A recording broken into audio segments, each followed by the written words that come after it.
general elections were held in Myanmar on 27 May 1990, the first multi-party elections since 1960, after which the country had been ruled by a military dictatorship. The elections were not meant to form a parliamentary government, but rather to form a parliament-sized constitutional committee to draft a new constitution. The elections were won convincingly by Aung San Suu Kyi's National League for Democracy, who took 392 of the 492 seats. However, the military junta refused to recognize the results, and ruled the country as the State Peace and Development Council until 2011.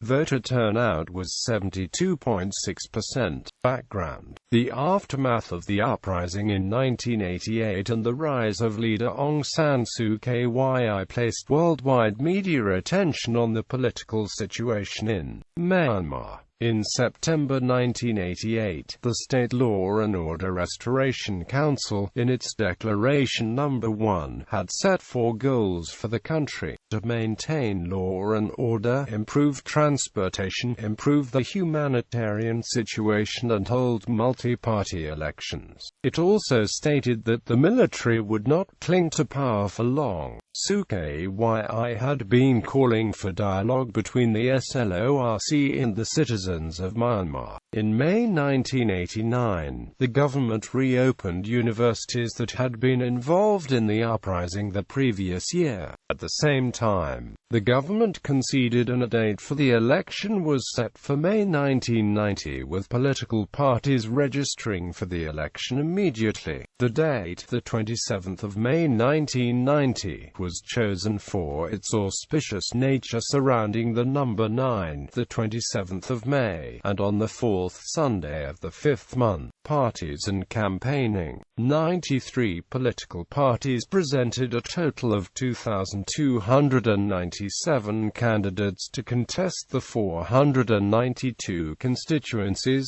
with at least 2 candidates per constituency. Of the 93, 19 different ethnic parties also took part in the election.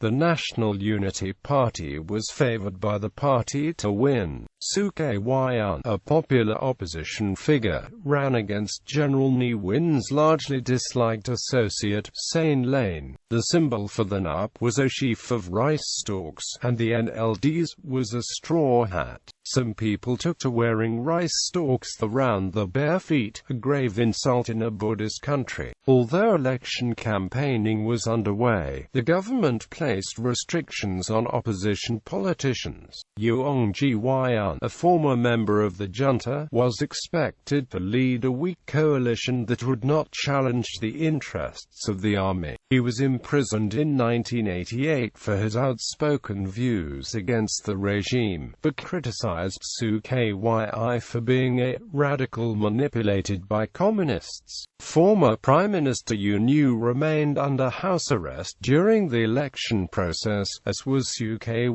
since the 20th of July 1989, without trial. Throughout campaigning, the government kept its restrictions on public gatherings and political meetings, and required all political literature to be approved by the SLORC prior to publication. However, political parties defied the ruling. 2 days before the election, visas for 61 foreign journalists were unexpectedly issued to cover the vote. Results: the National League for Democracy won 392 of the 492 contested seats in the parliamentary, which would have given it an overwhelming majority had the chamber convened. The National Unity Party, which was favored by the incumbent military junta, came second in terms of vote share with 21% of the vote and fourth in terms of seats, with only 10 seats in the chamber. The remaining seats in the chamber were won by a mixture of ethnic parties and independents. Aftermath: initially, the SLORC said it would honor the results of the election to the parliamentary. However, later the government, surprised at the outcome, annulled the results and many MPs-elect were arrested or went into exile. Some later formed the National Coalition Government of the Union of Burma. 2 months after the election, the SLORC issued Order 190, explaining it had legitimacy to rule as it was recognized by the United Nations and individual countries, as well as ensuring it would prevent the breakup of the Union. It required all parties to recognize and accept the order, and many opposition figures who refused were arrested.